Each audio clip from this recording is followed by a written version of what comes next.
Welcome back, Warriors. It's me, Linda B. Thank you all so much for joining me here tonight for another live stream. Now, again, my lives are Mondays through Thursdays at 9:30 p.m. Eastern Standard Time. Great news, my husband is out of the hospital. He's already headed to a graduation that's going to be out of town tomorrow. So he is well, and thank you all for your thoughts and your prayers. Those prayers mean so much to us. And I just thank you guys so much. Don't forget to like the video, comment, share, subscribe to my channel if you have not already, and click all notifications so you never ever miss a video. And I ask you kindly to stick around to the very end. Guys, Warriors, we got some things to talk about. And if you haven't went and seen my other videos that I posted, actually posted 3 videos today, one at 4, one at 6, and one at 8. So go check out all 3 of those. Also follow me on X, Linda B Podcast on X. I ask that you really check me out there. I had to get another X account. And it is very important that you follow me on X, Linda B Podcast. I'm on Locals, Instagram, TikTok as ChatWithMeLindaB. Let's get into it. I'm going to go ahead and start off with a prayer. Dear God, in Jesus' name, thank you so much for allowing my husband to be well. Thank you for all those that prayed. Father, I ask that you bless this nation truly, abundantly, and may the darkened eyes of those who cannot see evil for what it is be opened, Father, especially those that belong to you. God, I ask that you open their eyes, Father, please. And I thank you that we are a nation united under you. In Jesus' name, amen. All right. Who do we have here in the chat? We've got June Stanley. All right. And June Stanley is saying hello, hello, hello.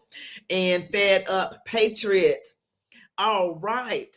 And I think Iron Ear is not going to be here today. Okay. But we're going to pray for her. She has a friend that's going through something, guys. So let's just pray for her. Michael Rodriguez. Hello. Ruth Ferguson. Oh, thank you so much for that compliment. Bernie. Hi, Bernie. All right. Who else do we have? Maga Tamara. Hello, Maga Tamara, my sister girl. All right. Thank you guys so much for joining me. And we're going to go ahead and get started. Now, you guys, we're going to talk about President Trump and the boss move he made in the Oval Office today. All right. Dealing with South Africa. We're going to talk about that first. Then we're going to get into some Karmelo Anthony stuff. And if you don't remember, Karmelo Anthony is the 17-year-old who he allegedly, I'm going to say allegedly, even though he said he did it, stabbed Austin Metcalf in the Texas track meet at Frisco, Texas. Okay. That is Karmelo Anthony. We have an update on his spokesperson. You know, Dominique Alexander, the so-called minister. Yeah, I got some news about him. But let's get into this whole thing with South Africa. You already know that South Africa, a lot has been going on with the farmers. They call them Boers or Afrikaners, and they have been turning up dead. Okay, unalived, land being confiscated. And I know where this animosity is coming from. It's similar, but on a much less scale. Because, you know, Black people in America have animosity. They think about the past. And I think that Black people in South Africa, because there's more Black people in South Africa than white. So I feel like they got the numbers to do some kind of harm. And I don't think it's right at all. I am not condoning that. You all know me by now. That is wrong. Leave stuff like that up to the Lord. An eye for an eye leaves everybody blind. Okay, we're just not for that. And the Bible always says, you know, you must forgive as the Lord forgave us. If we don't forgive, God won't forgive us. I mean, that's scripture. And God says he will repay. He'll do the vengeance. Okay, that's not our job as Christians. But I wanted to share this with you. And this is, again, President Trump in the Oval Office. He's got the president of South Africa there. And it's just really good how this went about. To me, this is a boss move by President Trump. Let's take a listen to what he says. What would it take for you to be convinced that there's no white genocide in South Africa? Well, I can answer that for the president. It's for him. No, seriously. I'd rather have him answer. Yeah, I'd rather answer that. It will be. Our president will respond to you. Yeah, Thank you, Mr. President. It will take President Trump listening to the voices of South Africans, some of whom are his good friends, like those who are here. When we have talks between us on the quiet, around a quiet table, it will take President Trump to listen to them. I'm not going to be repeating what I've been saying. I would say if there was Afrikaner farmer genocide, I can bet you these three gentlemen would not be here, including my Minister of Agriculture. He would not be with me. So it'll take him, President Trump, listening to their stories, to their perspective. That is the answer to your question. But Mr. President, I must say President that Trump. we have, wait. We have thousands of stories talking about it. Sure. And we have documentaries, we have news stories. And that, is Natalie here, somebody here to turn that? I could show you a couple of things, and I have to, it has to be responded to. Yeah, sure. We have, let me see the articles, please, if you would, and turn the lights down. Turn the lights down. Now, President Trump is not playing. You guys, this is what I would do. Honestly, for real. If I had someone BSing in front of my face like that, I would be, oh, okay, I got it for you right here. I'm not going to do all this talking. I hit play, turn the lights down. Okay. And I was talking to a relative today, and I promise I'll try to keep this short. This person we were talking about false teachers in the church. Like I do videos on Jamal Bryant, and he's the pastor over this church in Atlanta, big church. And this church is accustomed to scandal. And I don't believe Jamal Bryant is a true man of God. We went from talking about Jamal Bryant not being a real man of God to she started talking about President Trump. Like she's like, those are two people I cannot stand. You know, I was in my good Christian, just want to keep peace mood. I was in just keep peace mood is what I was in, because you are not going to change anybody's mind. So she was talking about how Biden is a good man and she's going to pray for him. And I pray for Biden. We should be praying for him. There's nothing wrong with praying for anybody. I don't care how much you disagree with him. But my relative was talking about how she was just talking about how good of a man Joe Biden is. She thinks he is a good man. And it is because she's listening to the media. She watches MSNBC. Y'all just don't know. You do know how horrible they are. But in any event, this is the kind of person, if they will only report the news accurately and not distort our views of someone who's actually trying to help the country. But here we are right here. And this is something that I definitely would do. And just put this on. It's right behind you. Johan. See how he's the president of South Africa is laughing right now, doing all that, as we say in the South, skinning and grinning. Look at him. Those look at just making faces, just real happy looking until you get your butt handed to you on a platter, because they doing too much over there in South Africa. There's nothing this parliament can do. With or without you, people are going to occupy land. We require no permission from you, from the president, from no one. So they're looking at this, but they're not really showing it from this angle. So what I'm going to have to do is switch to some of what, they're actually looking at. And I just got to tell you, this is a boss move. This is certainly something that I absolutely would do. This is something I would do. And these people are actually calling for the unaliving of all these people. Listen to you. I've shown you guys this before.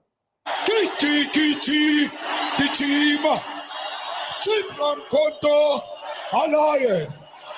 Shoot to kill. Yamaza. Kill the poor. The farmer. Kill the poor. The farmer. Brr, pa. Pa. Brr, pa. Pa. Attention.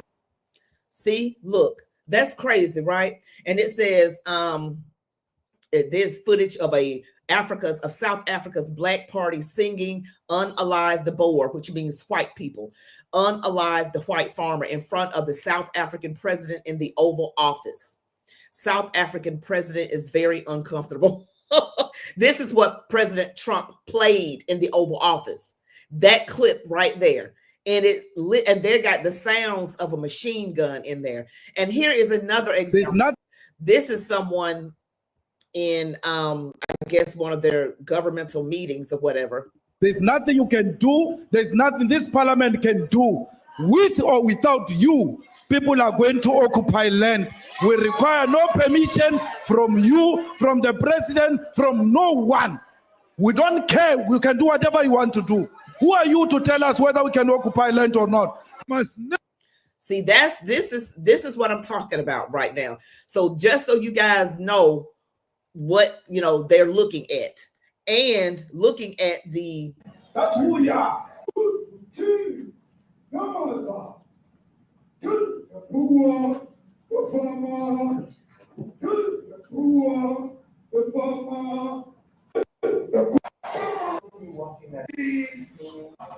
Morning, each one of those white things you see is a cross, and there's approximately 1,000 of them. They're all white farmers, the family of white farmers.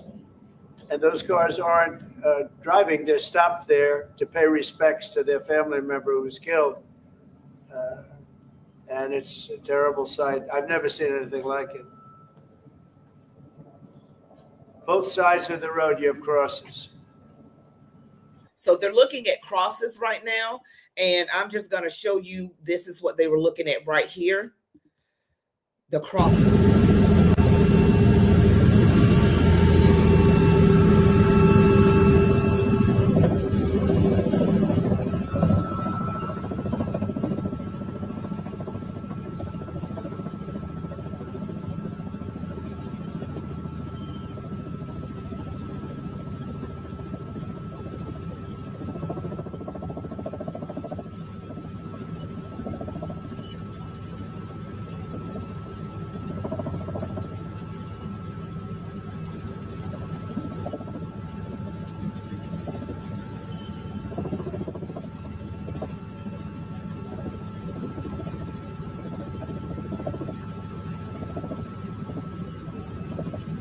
Can tell that there are crosses on both sides of the road, and this is coming from no farmers, no food.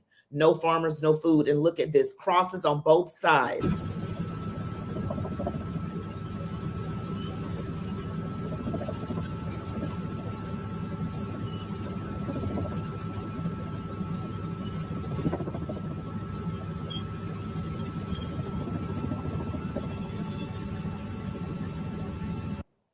All right, guys, that's what they were looking at. I just wanted you to actually see what President Trump was displaying.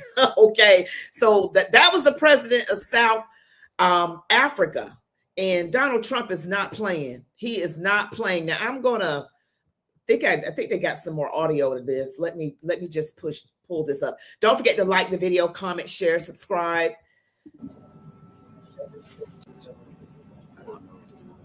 Okay, that's it. They're just playing that video portion of it. Now you see, okay, that's what was been going on. These people are not right. Okay, they're not right. This is what they were doing. They were chanting, and this was like a stadium filled with people jumping up and down like they were at a football game.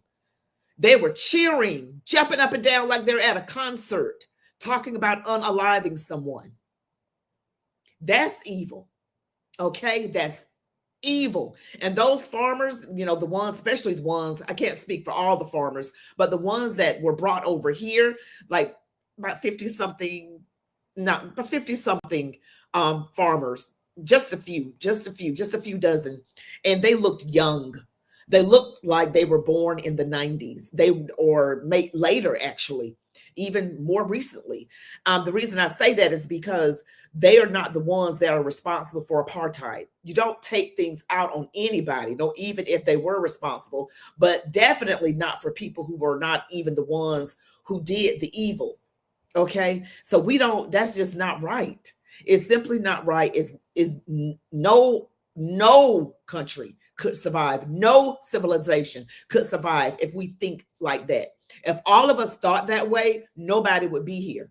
I mean, I'm serious. Somebody's done somebody wrong. You go back far enough. So we got to go forward and move forward, not focus on what's happened in the past, move forward. We realize what happened.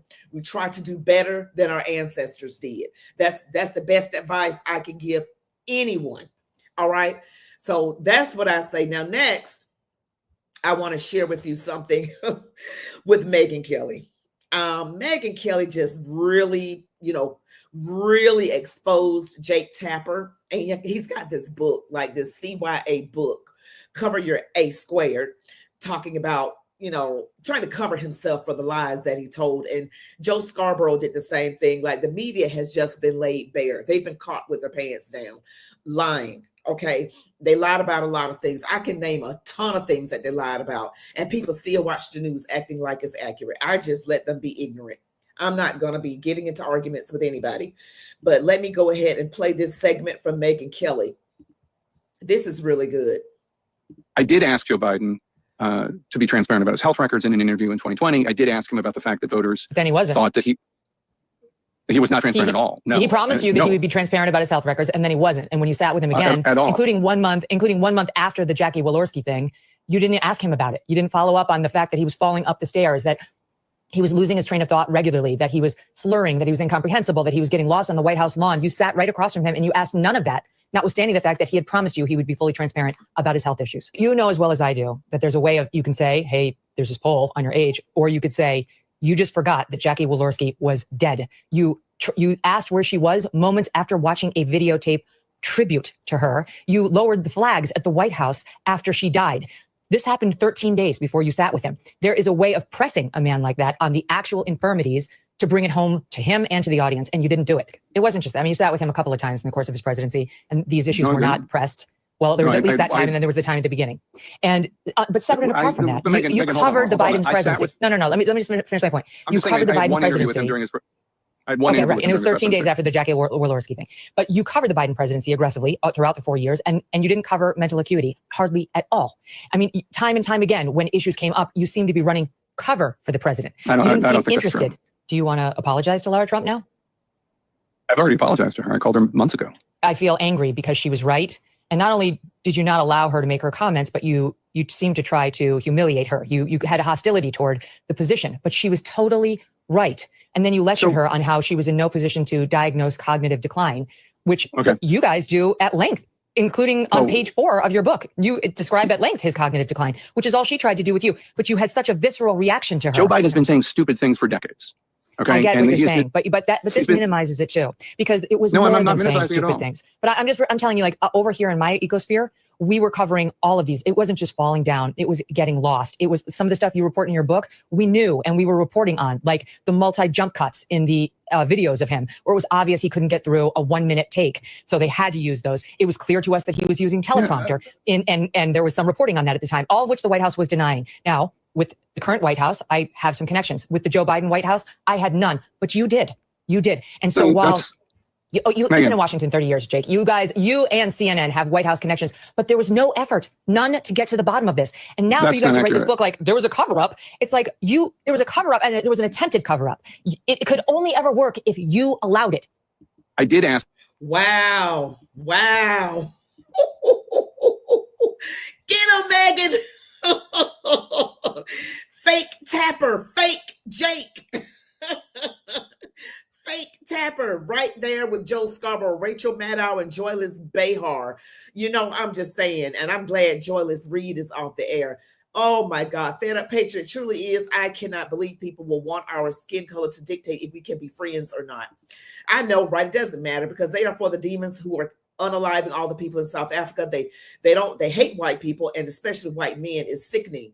Yeah, white men, you guys get a lot of hate. I'm serious. I see it now. I couldn't see it at one time because I was believing the lies of the media, and I was like, they really do give white men a hard time. White, unless you gay or something. But if you are white, straight, masculine, Christian, oh my goodness, they don't like you. A man that's white, gay, masculine, I'm not white and gay, I'm sorry, white, straight, masculine, and Christian, they don't like white men on the left. He could not find a way to wiggle out of it for nothing. She took him out. Oh, you hear me? It's crazy. But that's what's going down. That's what happened. And you know, all this stuff with, I thought about all the lies that the media told. They lied about what happened 4 years ago, the election. They lied about the cognitive ability of Joe Biden. They lied about, you know, those, actually, when they had Kamala Harris being interviewed, they would do things to help her out and tried to pass it along like it was real. What else did they lie about? Were they truthful about what happened at the Capitol a little over 4 years ago? Were they truthful about that? Let's see what else. They lied recently in this current President Trump administration. They said that President Trump was going to get rid of Black History Month. He did not do it. They said that he is going to cut Social Security for seniors. Watch, that doesn't happen. They said he was going to do that. He's racist. He is not. They don't want to talk about the Black woman that's his pardon czar. I did a video on her. So guys, check it out. I just dropped it today, a few hours ago. What has the legacy media told the truth about? Can anybody name me something other than telling the truth about the weather and a sports team score? Other than that, when it comes to politics, is there anything they told the truth about? I'll wait. I've got brainwashed relatives that I have to deal with. Every time we have a gathering, they want to talk bad about my president. They want to talk bad about him. So I don't appreciate it. So I'm just going to have to ignore, or just, you know, what can you do? It's your family and you want to be around them. But I hate the fact that they are brainwashed and I got to sit there. I mean, it wouldn't be bad if I was brainwashed with them, but God opened my eyes. You know, what can you say? But I'm going to go ahead and share something with you about this Karmelo Anthony thing. Now, the Karmelo Anthony spokesperson, you know, it looks like he's got a sordid criminal past. He's allegedly done a lot of things, like unaliving a 2-year-old, not unaliving the 2-year-old baby. He shook the baby, allegedly. I'll just say allegedly. It's reported. It's reports of him shaking the 2-year-old. It was his girlfriend's baby. But anyway, this comes by way of America First Watchdogs, okay? And it states Dominique Alexander, and you know he has a network called Next Generation Action Network. They have a claim of providing security for the Anthony family, but they are unlicensed and questionable, and you're supposed to be licensed in Texas, okay? Dominique Alexander is founder of Next Generation Action Network. He has claimed that his organization is providing security for the Anthony family, specifically in connection to Karmelo Anthony, a teen charged with murder in Frisco, Texas. News reports, including an ABC News article from April 17th, 2025, confirmed that NGAN's involvement, stating that their security detail escorted Karmelo after his release from jail. However, serious questions arise about the legitimacy of the service, as there is no evidence that Alexander or Next Generation Action Network holds a Texas armed security company license. No evidence that they hold a license, okay? And his felony record likely bars him from obtaining one. So remember, Dominique Alexander, the so-called minister, has a criminal record. And because of that, it most likely bars him from obtaining a security license. Okay, here's why this claim is problematic and what it could mean legally. There is no evidence of a Texas security license. Research into Texas Department of Public Safety Regulations and Public Records shows no indication that Dominique Alexander or NGAN is licensed to operate an armed security company in Texas. They are not licensed according to this, okay? According to this. And it says the Texas Private Security Act, Chapter 1702, requires companies providing armed security services to hold a valid license from the DPS. Okay, that's the Department of Public Safety. This involves rigorous background checks. Okay, he can't stand a rigorous background check. He can't even stand any kind of background check, and felons are typically disqualified, especially for recent or serious offenses. Alexander's criminal history, including a 2009 conviction for felony injury to a child, a 2016 probation violation sentence, and a 2017 felony theft charge, make it highly unlikely he could obtain such a license. The Department of Public Safety can deny licenses for felonies within 10 years of conviction or for crimes related to the security profession, such as violence, which Alexander's record includes. And he can't provide one because of his felony convictions. So that is what's going on with him. So I don't know what they're going to do about this, but this is something that someone sent me. And it says, is the Next Generation Action Network actually providing armed security? News reports mention a security detail, but it is unclear if this involves armed guards, unarmed escorts, or informal volunteers. If armed, a license is mandatory. If those folks are armed, a license is mandatory. Who is providing the security? And it says NGAN, Next Generation Action Network, is subcontracting a licensed company. This should be disclosed. If not, any armed security provision is likely illegal. What is the scope of the service? The lack of clarity about what security entails raises concerns about whether NGAN is exaggerating its role for publicity. Why align with a felon? The Anthony family's decision to work with Alexander, given his criminal history, prompts questions about the credibility and safety of the arrangement. This is so much going on in this article. I had to read this to you guys. That's what's going on with the guy that's the spokesperson. He's not an attorney, but he is a spokesperson for the Anthony family. I'm going to try to keep on to this. And then you guys saw my video with, allegedly Hakeem Jeffries and allegedly Barack Obama have some kind of ties to Diddy in some way. It's not looking good. And Barack Obama, his name came up as having contact with the guy who elicits pharmaceuticals, street pharmaceuticals. That's what I'm going to call it. Yeah. So I got to keep my eye on all of this. But guys, I thank you so much, Fed Up Patriot. You gave me another super chat. Thank you so much. You're such a blessing. Thank you so much.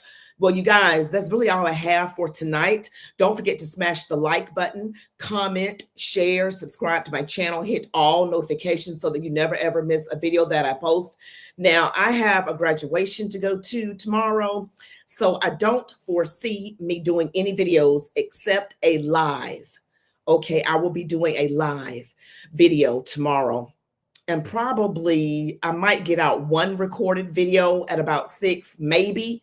So look for me to have a recorded video at 6 and my live stream at 9:30. So I'm not going to be doing as many videos tomorrow because I have a graduation to go to out of town.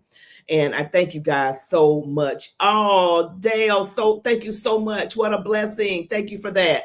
You guys are amazing. Well, that's it for tonight's live.